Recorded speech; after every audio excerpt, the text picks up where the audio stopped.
Do you think it's possible that these people can be stopped? No, I do not. I categorically say no. I do not believe there is any reasonable evidence of anything of hope for America or for the world. That's my personal opinion. I think that the light at the end of the tunnel is a train coming. I do not believe America or the world at large is going to be able to extricate itself out of this situation. No, I do not believe it's possible. And the reason why is because the people are too stupid. They're too ill-informed, ignorant, unread, self-centered, egotistical, materialistic, and downright stupid.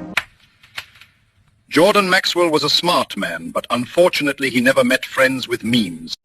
In 1933, Hitler passed a law that enabled married couples to obtain interest-free loans, minimum 1,000 Reichsmark equals to 9 months' salary, to set up homes and start families. For each childbirth, the couple was allowed to keep 250 marks and did not have to repay it. Newly married couples with children received these generous loans repayable in 10 years, so they could buy a house or apartment. The birth of the first child would cancel a quarter of the loan.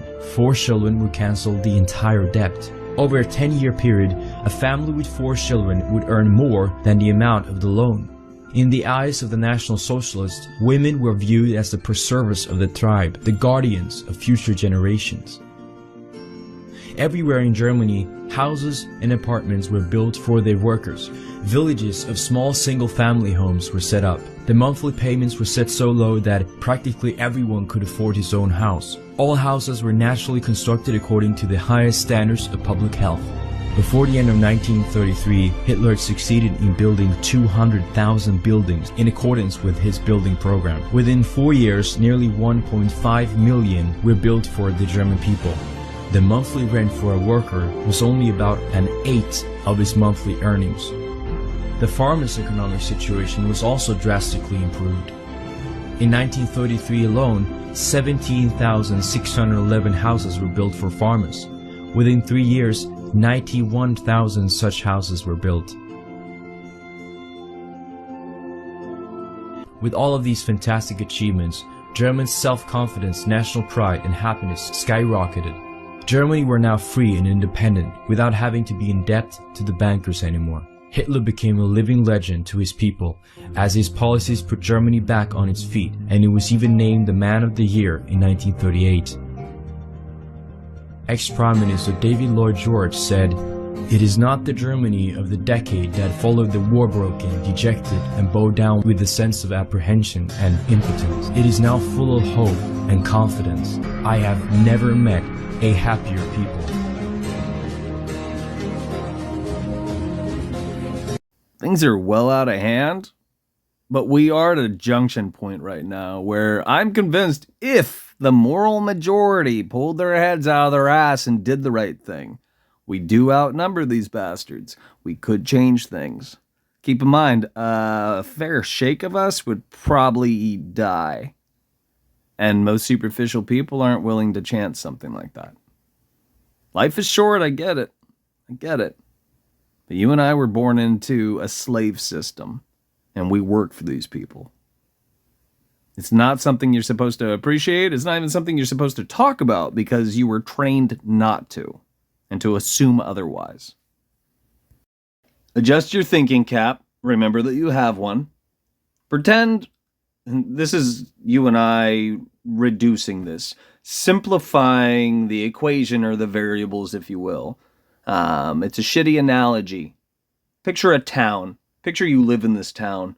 And picture living in this town with 100 people. And out of the 100 people, you're one of the 99 who works for one person. 99 people in the town work for one person, but they don't realize it. You could also say a portion of that 99, they're the military, they're the cops, and what have you. Now, if you could get through to all 99 people, do you think it would be hard to get rid of the one person that's fucking you up? Who's been lying to you? And you've been putting bread on his table? Do you think that would be difficult?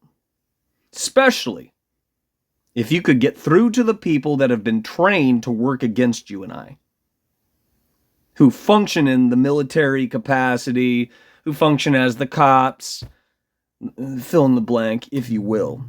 Now, this is idealistic. More likely than not, it would be more like 30, 40%, probably less than half, if that. Because it's hard to get people to, shake them out of a daydream. It's very hard to shake people out of a goddamn daydream that most people reaffirm. But when you think of it as one person working against 99 people, that's only one person working against 99 people. Are you picking up what I'm putting down?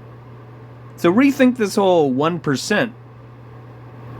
This is why you don't know their names. This is why you don't know what they look like. This is why you don't know where they live. Who you wax poetic about are their puppets, who are part of the 99 people in this fucking town. Most of them would probably have to go because they're too far gone. They're unwilling to give up the power, the influence, all the other things that come along with what they've been afforded, because you also put bread on their table. These are things people don't want to consider. It's a shitty analogy. Maybe I'll reformulate this at some point. But this is what it boils down to. We could turn this around.